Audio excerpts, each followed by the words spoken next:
بسم اللہ الرحمن الرحیم اللہم صلی علی محمد و آلہ و اطرتہ بعدد کل معلوم لک۔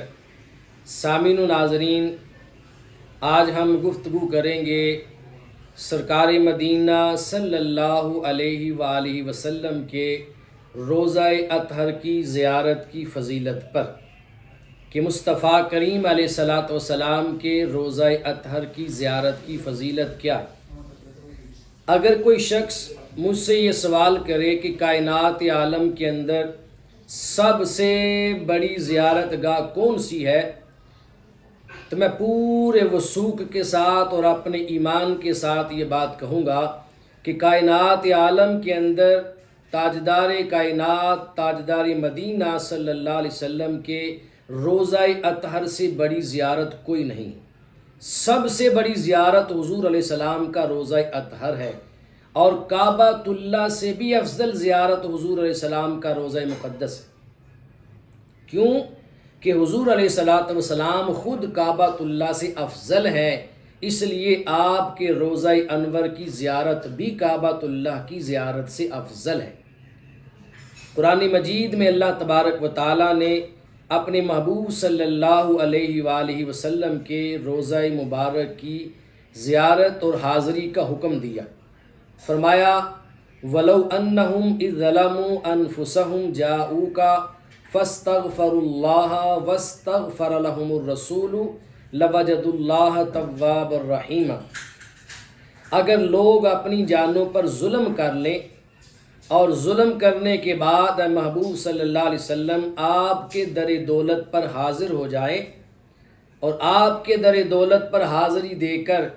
آپ کے آستانہ مبارکہ پہ آ کر وہ اللہ تعالیٰ کی بارگاہ میں مغفرت کریں، مغفرت مانگیں، اور اے محبوب صلی اللہ علیہ وسلم آپ بھی ان کے لیے استغفار کریں، تو وہ اللہ تعالیٰ کو توبہ قبول کرنے والا اور رحم کرنے والا پائیں گے۔ اللہ تبارک و تعالیٰ نے اس آیت مقدسہ میں ان لوگوں کو دربار مصطفیٰ میں آنے کا حکم دیا جو لوگ اپنی جانوں پہ ظلم ڈھا لیتے ہیں۔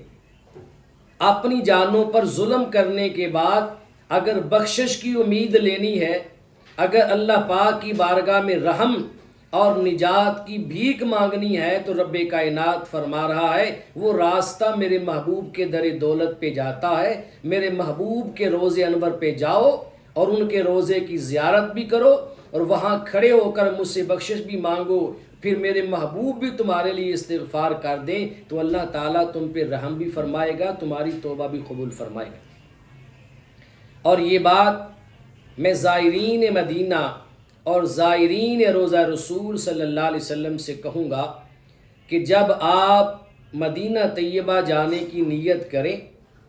تو اپنے دل سے ہر قسم کی چیز کا خیال نکال دیں۔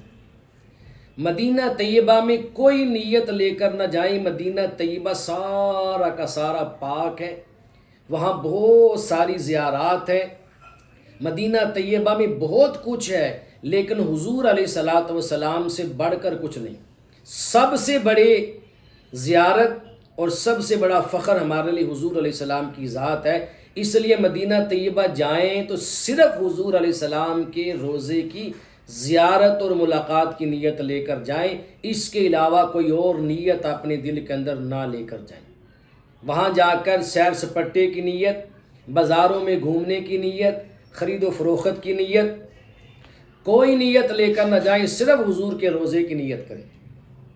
حدیث پاک میں آتا ہے، امام طبرانی علیہ رحمہ نے اپنی کتاب المعجم الکبیر کے اندر روایت فرمایا ہے، آپ فرماتے ہیں کہ رسول اللہ صلی اللہ علیہ وسلم نے فرمایا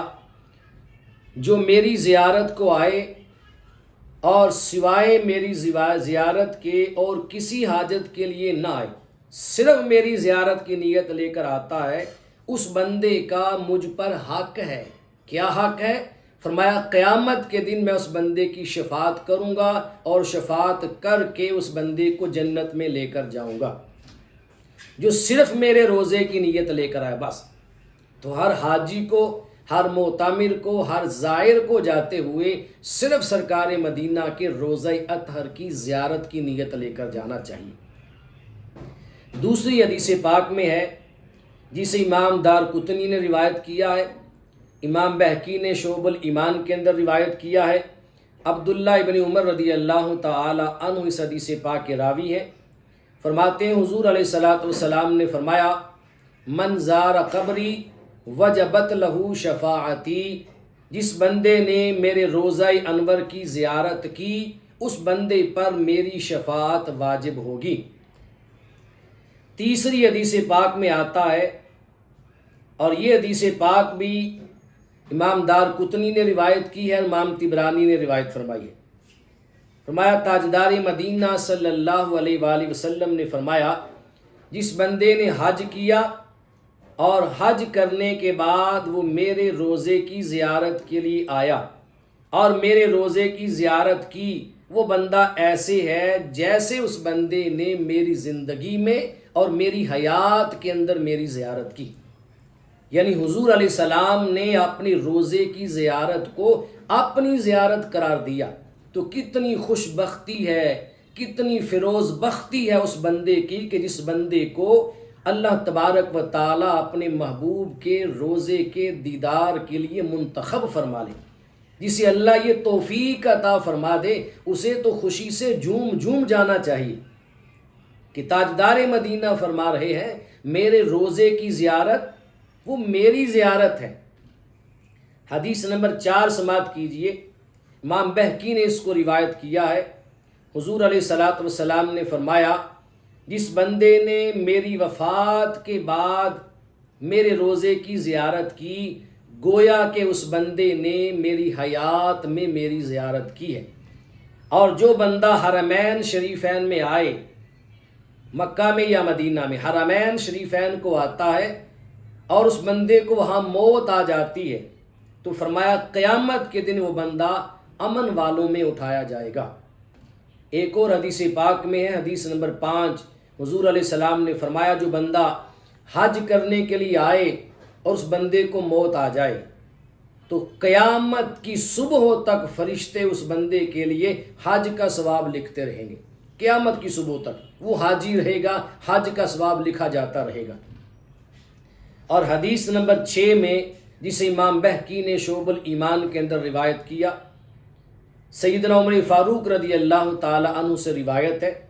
حضور علیہ الصلاۃ والسلام نے فرمایا، من حج البیت ولم یزرنی فقد جفانی، جس بندے نے بیت اللہ کا حج کیا اور میری زیارت کے لیے مدینہ پاک نہیں آیا، یعنی میرے روضے انور کی زیارت کے لیے مدینہ پاک نہیں آیا، فقد جفانی، تحقیق اس بندے نے میرے ساتھ بے وفائی کی ہے۔ حضور کے ساتھ وفا یہ ہے کہ عمرہ کرو یا حج کرو، اس کے بعد تاجدار مدینہ کی بارگاہ میں حاضری دو، حضور کے روضے اطہر پہ حاضر ہو جاؤ اور بارگاہ مصطفیٰ صلی اللہ علیہ وسلم میں حاضر ہو کر اپنی شفاعت کی حضور علیہ الصلاۃ والسلام سے درخواست کریں، یا رسول اللہ میری شفاعت فرما دیجیے، یا رسول اللہ اللہ کی بارگاہ میں میرے گناہوں کی معافی کی دعا فرما دیجیے۔ تو یہ تھی تاجدار کائنات صلی اللہ علیہ وسلم کے روضے اطہر کی زیارت کی فضیلت۔ اللہ تبارک و تعالی یہ مقدس زیارت ہم سب کو بار بار نصیب فرمائے۔